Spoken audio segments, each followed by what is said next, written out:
আপনাদের পরিকল্পনা যদি আগামী 3 মাসের মধ্যে সমস্যার সমাধান করে দিতে পারে, তাহলে আমি আপনাদের পরিকল্পনায় গ্রহণ করব।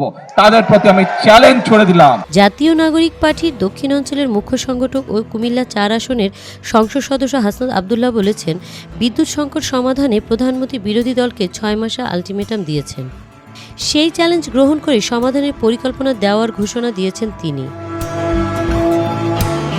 শনিবার রাতে ফেসবুক পোস্টে হাসনাত বলেন, এনসিপির আহ্বায়ক ও বিরোধী দলীয় চিফ হুইপ নাহিদ ইসলাম ইতিমধ্যে স্বল্প, মধ্য ও দীর্ঘমেয়াদী মোট 15 দফা সমাধান প্রস্তাব দিয়েছেন।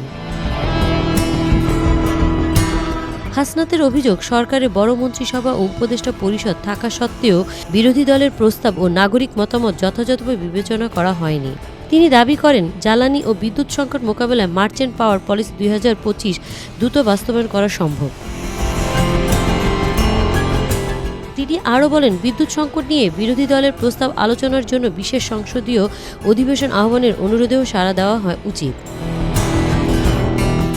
হাসনাতের ভাষ্য, 6 মাসের হিসাব বিরোধী দল মেনে নিলেও সময়ের ঘড়ি সরকারের।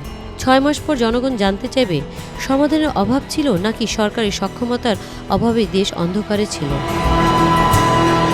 CIP TV Bangla news desk.